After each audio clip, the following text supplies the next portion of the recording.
तो आज हम लोग fourth lecture work power energy में करेंगे।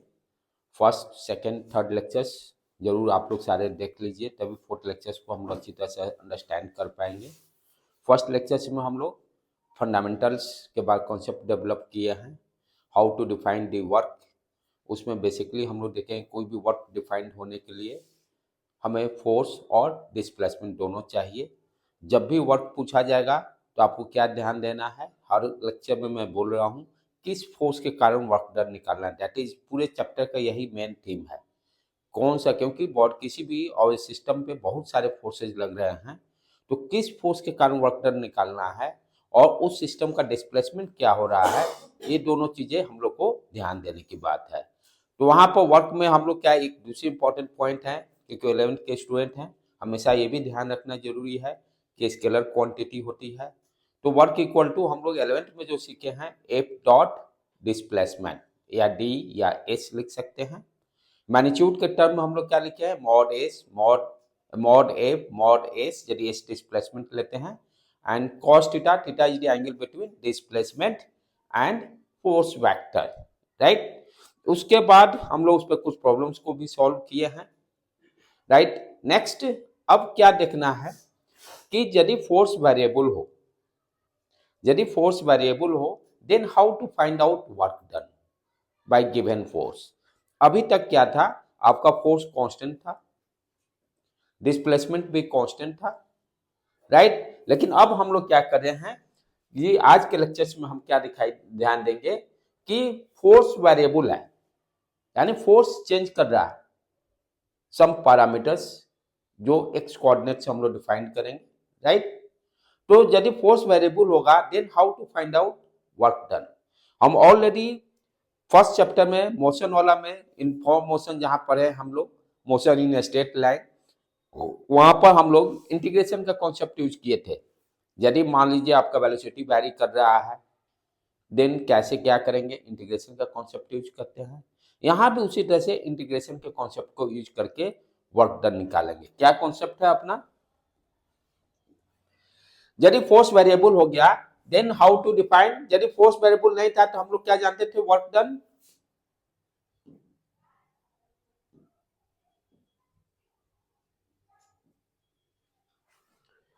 यदि फोर्स वेरिएबल नहीं है then how to define work done. Work done equal to F dot S. F और एस वेक्टर क्वांटिटी है, वर्क कैसा है, स्केलर क्वांटिटी है। लेकिन यदि फोर्स वैरी करेगा, यहां पर क्या था, फोर्स कांस्टेंट है, फोर्स कांस्टेंट है और डिस्प्लेसमेंट भी कांस्टेंट है, तब इस फार्मूला को हम लोग यूज करेंगे, work done equal to F dot D S. लेकिन यदि फोर्स वेरिएबल होगा then how to define work done. Work done equal to F dot या एफ डी आर। आर जहां वेरिएबल हो गया या एफ जैसा रहेगा। यदि डी आर देने का मतलब क्या हो गया, फोर्स जो है वेरिएबल है किसके, आर के रेस्पेक्ट में वैरी कर रहा है। यदि एक्स दिया होगा तो एफ डी एक्स लिख देंगे, यदि एस दिया होगा तो एफ डी एस लिख देंगे, राइट। जैसा दिया रहेगा वेरिएबल, उसके हिसाब से हम इस एलिमेंटल पार्ट को इंटीग्रेशन में डिफाइन करते हैं। यदि समटाइम्स कैसे दिया रहता है, S equal to T square plus 1, ठीक है। यहाँ पर टाइम पर है तो डी आर की जगह डी टी हो जाएगा। जैसा वेरिएबल वैसा ये एलिमेंटल जो पार्ट ले रहे हैं डी आर, उसके अकॉर्डिंग हम लोग सेट कर लेंगे, देख लेंगे फोर्स किसके रेस्पेक्ट में वैरी कर रहा है, और इस फॉर्मूला को यूज करेंगे, work equal to F D R, work equal to F D R, right. और यहां पर ये आर देखेंगे, आर कहां से कहां तक वैरी कर रहा है, आर का मिनिमम वैल्यू क्या होगा उसको लोअर लिमिट पे डिफाइन करेंगे, और आर का मैक्सिमम वैल्यू क्या होगा उसको अपर लिमिट पे डिफाइन करेंगे। तो अब देखते हैं प्रॉब्लम्स को, जैसे जैसे प्रॉब्लम्स इसमें सॉल्व करेंगे वैसे वैसे अपना कॉन्सेप्ट क्लियर होगा।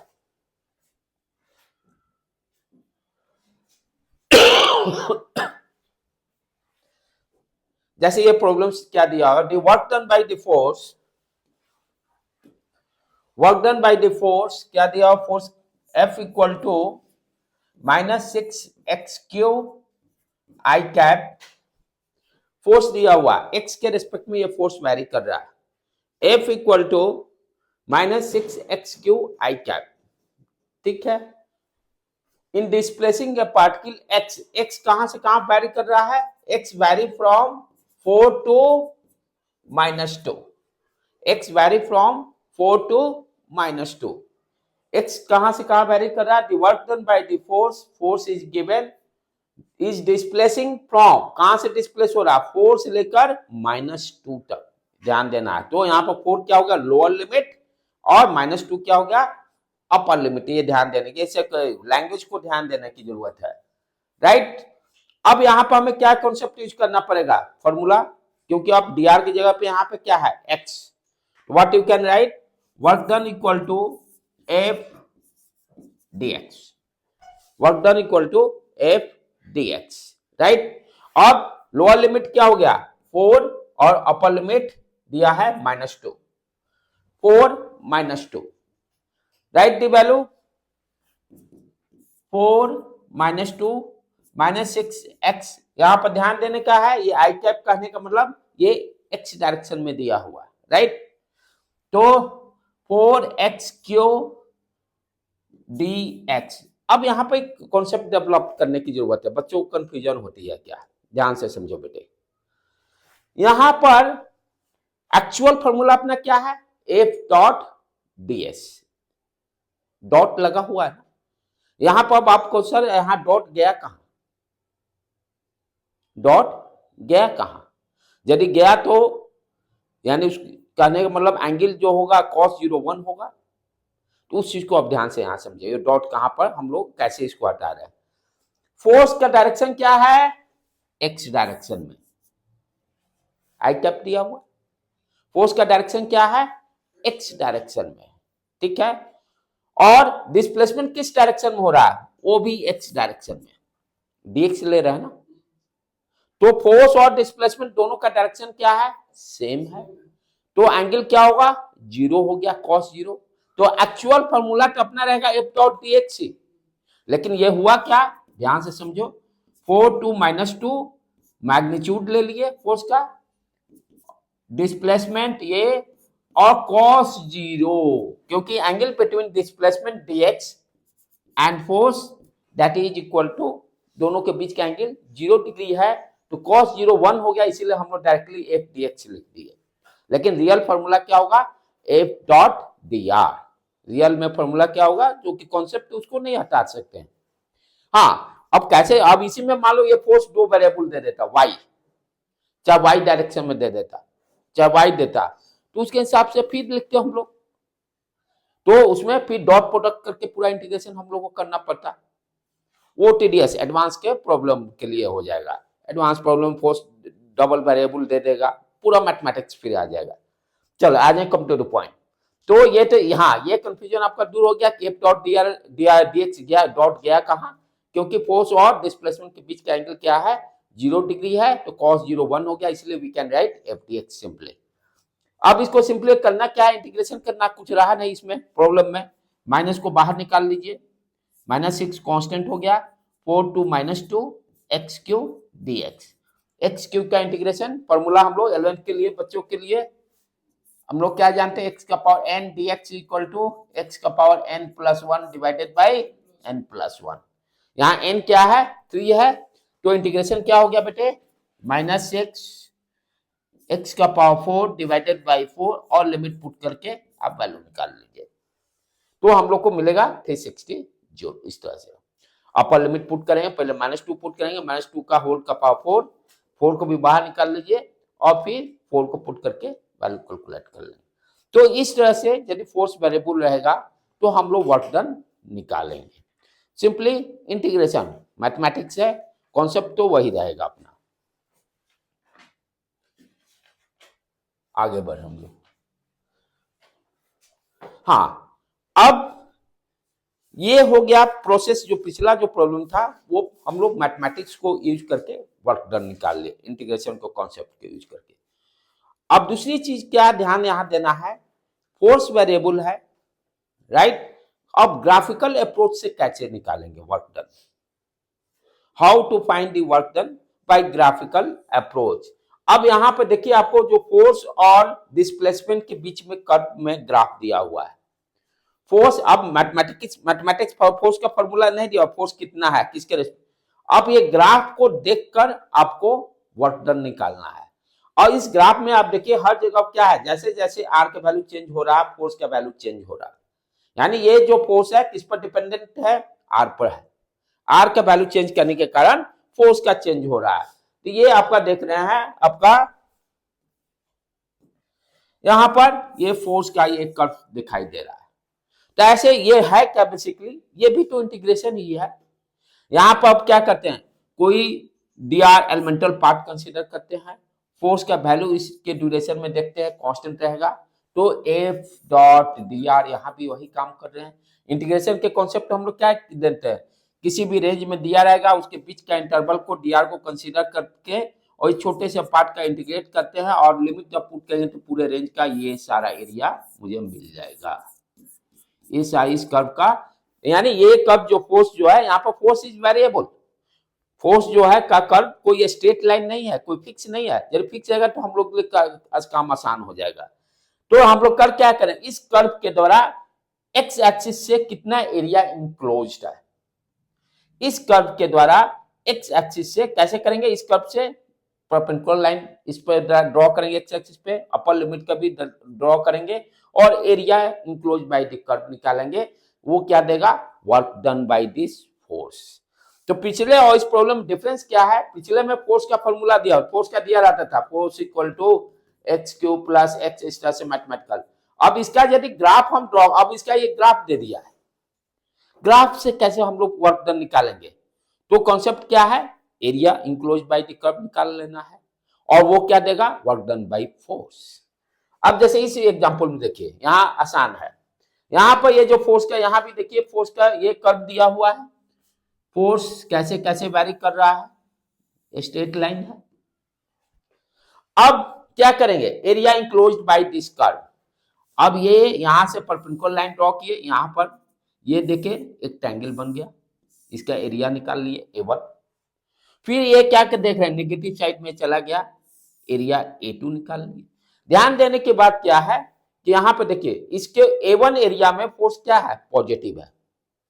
A1 एरिया में y एक्सिस पर फोर्स पॉजिटिव है, इसलिए work done by this force A1 क्या होगा, पॉजिटिव। यहां पर देखिए फोर्स जो है नीचे है, फोर्स का जो वैल्यू है निगेटिव है, इसलिए area work done bye A2 के कारण वर्क डन जो होगा वो निगेटिव होगा। टोटल वर्क डन क्या लिखेंगे, A1 minus A2, A1 minus A2। हम लोग ऑलरेडी देखे हैं स्टार्टिंग में ही, पहला या सेकेंड लेक्चर में बताया हूं, वर्क डन पॉजिटिव कब होगा, जब एंगल थीटा जो होगा 0 से लेकर 90 डिग्री के बीच में लाइज करेगा। तो कॉस, क्योंकि फर्स्ट क्वाड्रेंट में आपका कॉस पॉजिटिव रहेगा।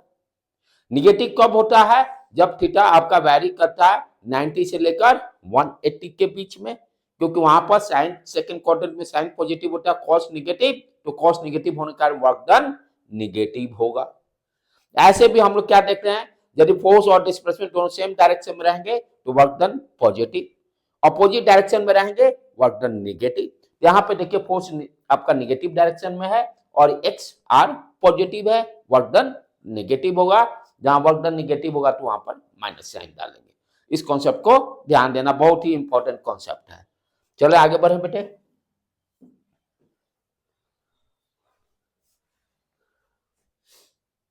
अब यहां प्रॉब्लम में देखें क्या दिया हुआ है, force F on A particle moving in a straight line varies with a distance d। यहां पर एक्स एक्सिस क्या है, d दे रहा है, ठीक है। varies with distance d as shown in the figure। the work done on the particle during the displacement of 12 metre, यानी displacement 0 से लेकर 12 तक हो रहा है, आपको वर्क डन निकालना है। ये फोर्स का ऊपर में कर्व है, ये फोर्स का कर्व है, ये देखिए कैसे कैसे वैरी कर रहा है। तो हमें क्या करना है कि इसको निकालने के लिए हमें ये पूरा एरिया कैलकुलेट करना होगा। ये एरिया, ये फोर्स का ऊपर का एक कर्व दिखाई दे रहा है, right. Area enclosed by X axis, यहाँ एम है एम। अब इस एरिया को अब कॉन्सेप्ट पहले भी 9th 10th 8th 9th में भी देखे हैं, दो पार्ट में ब्रेक करके आसानी से एरिया निकाल सकते हैं। एक क्या दिखाई दे रहा है, ओ ए बी सी रेक्टेंगल दिखाई दे रहा है, और बी सी डी ट्रायंगल दिखाई दे रहा है।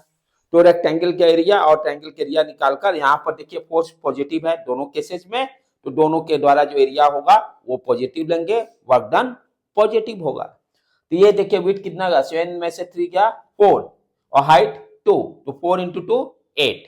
इसका A1 आ गया, यदि इसको A1 कंसीडर कर रहे हैं तो 8, और यहाँ पे ये ट्रायंगल दिखाई दे रहा है। ट्रायंगल का एरिया कितना हो गया 1/2 बेस, 12 में से 7 गया 5, हाइट 2, 8 + 5, क्योंकि यहाँ पर फोर्स पॉजिटिव है, वर्क एरिया भी पॉजिटिव होगा, इसलिए दोनों को सिंपली ऐड कर देंगे। देखिए यहाँ पर दिया हुआ है 8 + 5 13, ठीक है बेटे। तो इस तरह से कर्व का दिया रहेगा फोर्स वर्सेस वेरिएबल, तो कर्व के द्वारा हम कैसे वर्क डन निकालेंगे, तो बेसिकली क्या देखना है, उस कर्व के द्वारा area enclose by the x axis क्या है, वो एरिया अलग अलग कैलकुलेट करके सारे को ऐड कर देंगे और वर्क डन बाय फोर्स हम लोग कैलकुलेट कर लेंगे। तो इस तरह के क्वेश्चंस जो है आपका ऑब्जेक्टिव के लिए इंपॉर्टेंट है, जो ऑब्जेक्टिव के लिए मेंस के लिए आपके लिए ये एक इस तरह का क्वेश्चंस जरूर पूछेगा।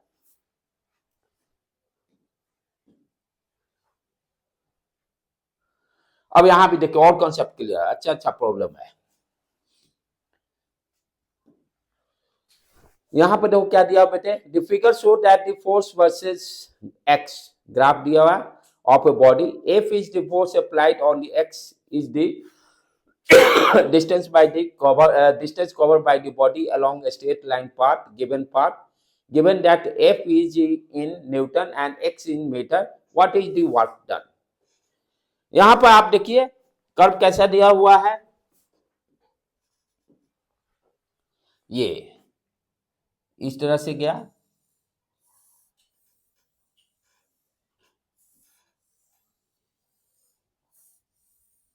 यही है कर्व,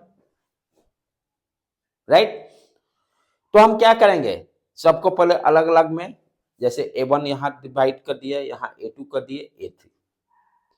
A1 और A3 में डिफरेंस क्या है, यहां पर ध्यान से देखिए, A2 का जो निकलेगा ये फोर्स निगेटिव है, तो A2 का वैल्यू जो होगा निगेटिव साइन के साथ होगा, यही ध्यान देना है, राइट। यहां पर A1 में फोर्स पॉजिटिव है, A1 का वैल्यू जो होगा पॉजिटिव होगा, A3 का वैल्यू पॉजिटिव होगा।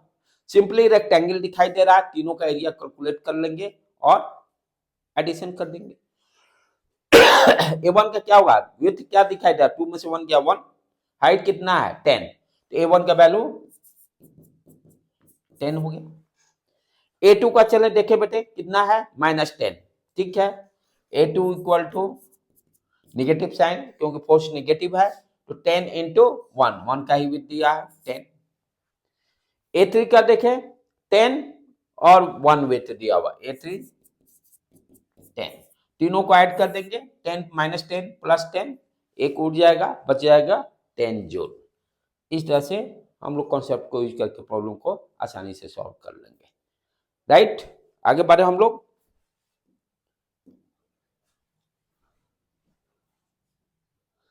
अब नेक्स्ट, तो work done by different forces का कॉन्सेप्ट पूरी तरह से हम लोग अभी तक कंप्लीट कर चुके हैं। यदि फोर्स कांस्टेंट रहेगा तो कैसे निकालेंगे, different displacement, different types of forces, friction के कारण भी वर्क डन निकाले हैं, स्प्रिंग के कारण भी वर्क डन, ये 3rd लेक्चर्स में होगा। स्प्रिंग के कारण कैसे वर्क डन निकालेंगे, -1/2 kx², राइट। सब डिफरेंट टाइप्स ऑफ फोर्स के कारण वर्क डन का फॉर्मूला को यूज करके, यदि फोर्स वेरिएबल होगा तो कैसे वर्क डन निकालेंगे। अब एनर्जी का दूसरा टर्म हम लोग, क्योंकि वर्क भी क्या है, एक एनर्जी ही है, वर्क जो अभी पढ़े वो भी क्या है, एनर्जी है। तो एनर्जी का दूसरा फॉर्म काइनेटिक एनर्जी, जो कि हम लोग प्रीवियस से ही पढ़ते आ रहे हैं। काइनेटिक एनर्जी कब डिफाइंड होगा, जब ऑब्जेक्ट मोशन करेगा, जब ऑब्जेक्ट मोशन करता है तभी काइनेटिक एनर्जी डिफाइंड होगा, राइट। ये भी एक स्केलर क्वांटिटी है, एनर्जी है, तो डेफिनेटली इसका भी यूनिट क्या होगा, जूल होगा, right. What is the formula of the kinetic energy, 1/2 mv²। v is the velocity, m is the mass अब यहाँ पर थोड़ा सा कॉन्सेप्ट जो हम लोग पढ़े थे 9th में, थोड़ा सा एडवांस करेंगे, हल्का सा एडवांसमेंट। क्या करेंगे कि जो वेलोसिटी दिया रहेगा उस वेलोसिटी को ध्यान देना जरूरी है, किसके रेस्पेक्ट में दिया गया है, किसके रेस्पेक्ट में वो वेलोसिटी दिया गया है, उसके अकॉर्डिंग ही उसी फ्रेम में वो काइनेटिक एनर्जी निकलेगा। जैसे मान लीजिए फॉर एग्जांपल किसी ट्रेन में दो फ्रेंड एक साथ बैठे हुए हैं, ठीक है, एक बंदा मैं प्लेटफॉर्म पे खड़ा हूं। अब कहे कि जिस जो आदमी बैठा हुआ है, आप ट्रेन के रेस्पेक्ट में काइनेटिक एनर्जी निकालिए और प्लेटफॉर्म पर मेरे रेस्पेक्ट में काइनेटिक एनर्जी निकालिए, राइट, ठीक है। तो हम लोग क्या कर रहे थे कि एग्जांपल दे रहा था मैं कि काइनेटिक एनर्जी कैसे डिपेंड करता है फ्रेम पर। दो मान लो फ्रेंड्स है, ट्रेन में बैठे हुए हैं और मैं प्लेटफॉर्म पर खड़ा हूं। क्वेश्चन कोई सामने वाला पूछा कि find the kinetic energy with respect to me and with respect to train. तो ट्रेन के रेस्पेक्ट में क्या होगा, दोनों एक दूसरे को फ्रेंड देखेंगे तो क्या दिखाई देंगे, रेस्ट में दिखाई देंगे। तो ट्रेन के रेस्पेक्ट में उस फ्रेंड्स, एक फ्रेंड जिसके फ्रेंड की बात किया जा रहा है उसका काइनेटिक एनर्जी 0 हो गया। लेकिन प्लेटफॉर्म के रेस्पेक्ट में मैं जहां खड़ा हूं, मेरे रेस्पेक्ट में क्या हुआ, जो ट्रेन का स्पीड होगा वही उस लड़के का भी स्पीड होगा। तो जो ट्रेन का स्पीड होगा यहाँ पर मान लीजिए 100 किलोमीटर पर आवर होगा, तो काइनेटिक वेलोसिटी क्या होगा, 100 किलोमीटर के अकॉर्डिंग फॉर्मूला में पुट करके निकालेंगे। तो एक ही आदमी का काइनेटिक एनर्जी डिफरेंट डिपेंड हो रहा है, किस पर डिपेंड कर रहा है, किस फ्रेम में वेलोसिटी को डिफाइन किया जा रहा है। 9th में इस चीज को हम लोग को नहीं पढ़ना था। यहाँ पर 11th में ये ध्यान देने की बात है कि जब भी वेलोसिटी दिया रहेगा तो आपको देखना पड़ेगा वो वेलोसिटी किसके रेस्पेक्ट में दिया गया है, उसी के रेस्पेक्ट में काइनेटिक एनर्जी डिफाइंड होगा। जैसे यहाँ क्या दिया, kinetic energy is the energy possessed by A system by virtue of its motion, it is a scalar quantity. Energy है, स्केलर क्वांटिटी होगा, इसमें अब सोचना ही नहीं। जितने एनर्जी के टाइप से सारे क्या हैं, स्केलर क्वांटिटी ही है, राइट। अब यहाँ पर फॉर्मूला क्या है, kinetic energy equal to 1/2 mv²।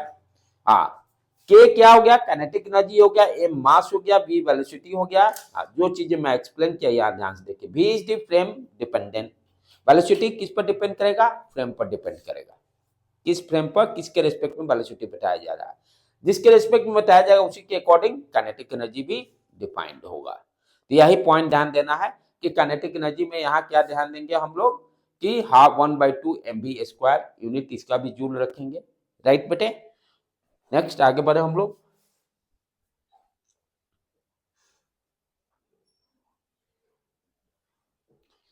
अब है यदि डिफरेंट डिफरेंट सिस्टम है, एक सिस्टम में डिफरेंट डिफरेंट पार्टिकल्स हैं, जैसे मास m1 m2 m3 m4, सबका वेलोसिटी अलग अलग दिया हुआ है, v1 v2 v3। तो ये पूरे सिस्टम का यदि मुझे काइनेटिक एनर्जी निकालना होगा तो क्या है, स्केलर क्वांटिटी है, सबका अलग अलग निकाल कर सारे को ऐड कर देंगे सिंपली। जैसे वर्क डन हम लोग निकालते हैं डिफरेंट टाइप्स ऑफ फोर्सेस के कारण, सबके अलग अलग निकाल कर वर्क डन सारे को ऐड करते थे। यहाँ भी उसी तरह से, जैसे पूरे सिस्टम में डिफरेंट डिफरेंट मास है, सारे मास का अलग अलग वेलोसिटी दिया हुआ है, तो व्हाट वी कैन डू, सारे का अलग अलग कैलकुलेट कर लेंगे। सुपरपोजिशन थ्योरम जो मैं बार बार डिस्कस भी करता हूँ, यहाँ पर 1/2 m1 v1² plus 1/2 m2 v2² plus dash dash जितने पार्टिकल्स होंगे सारे का इंडिविजुअल कैलकुलेट करके सारे को ऐड कर देंगे, total kinetic energy of the system निकल गया। अब यहाँ पर इसी चीज को हम लोग मोमेंटम के टर्म में कैसे एक्सप्लेन करेंगे,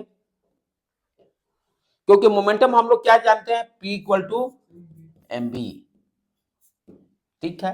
काइनेटिक एनर्जी का फॉर्मूला क्या आया, 1/2 mv²। यहां से v हम निकाल कर p के टर्म में लिख सकते हैं। What is the v, v = p/m, यहां पर रख देते हैं बेटे 1/2 m p/m का whole square. What you can write 1/2 m p² divided by m², cut गया, we can get here p²/2m। तो इस तरह से हम लोग काइनेटिक एनर्जी को मोमेंटम के टर्म में भी एक्सप्रेस कर सकते हैं। Kinetic energy equal to p²/2m। Simply कुछ किए नहीं, यहाँ पर v के जगह पर मोमेंटम का जो फॉर्मूला है P इक्वल टू mp, यहां से P को P के टर्म में एक्सप्रेस कर दिए और इस तरह से kinetic energy we can also define P square upon 2m, right.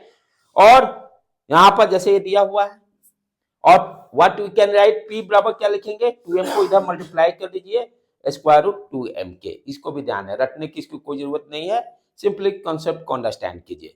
Momentum के टर्म में दिया रहेगा, ठीक है, वेलोसिटी को निकाल कर यदि P का वैल्यू दिया रहेगा वेलोसिटी निकाल के रख देंगे फॉर्मूला में, कोई समस्या नहीं। तो इस तरह से हम लोग अभी क्या देखें, काइनेटिक एनर्जी को कैसे डिफाइन कर रहे हैं, सिस्टम का काइनेटिक एनर्जी कैसे निकालेंगे, सबका इंडिविजुअल कैलकुलेट करके सारे को ऐड कर देंगे। मोमेंटम से दिया रहेगा तो how to find the kinetic energy, इस चीज को भी अंडरस्टैंड कर लिए हम लोग।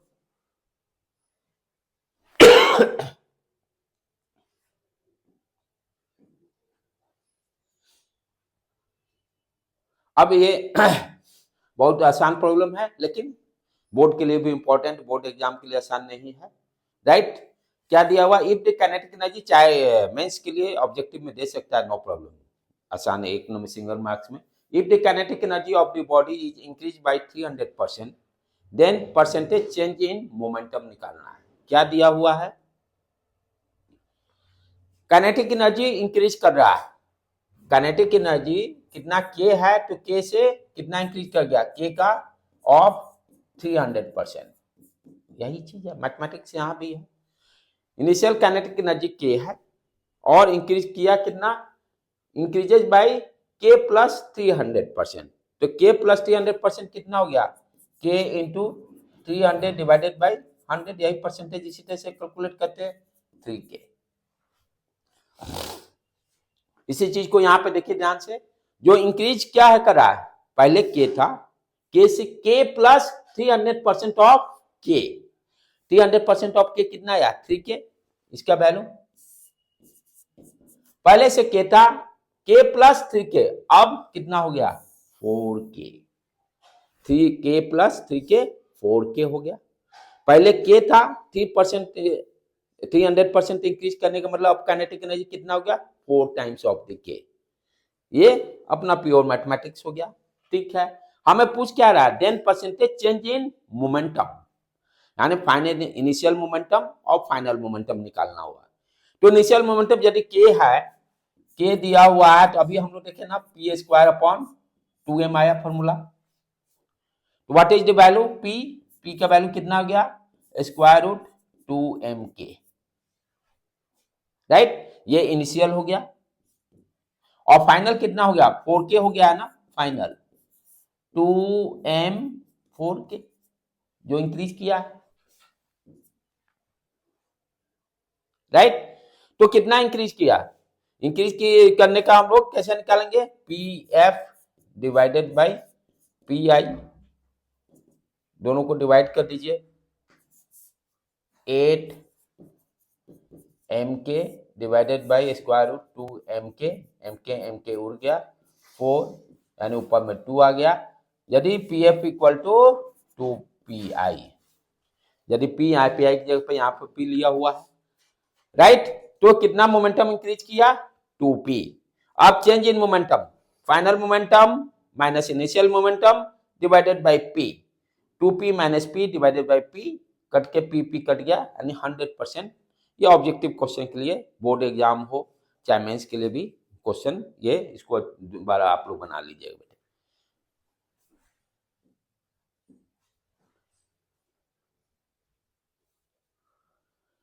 अब ये भी देखिए नेट में आया हुआ 2004 में, ये बॉल ऑफ मास 2 किलोग्राम, यहां पर ये बॉल दिया हुआ है, एक मान लीजिए 2 किलोग्राम का है, एक 4 किलोग्राम का है। A ball of mass 2 kilogram and another mass 4 kilogram are dropped together, एक साथ दोनों को छोड़ा गया है 60 feet height, building height 60 feet है, यहां से इसको छोड़ दिया गया है।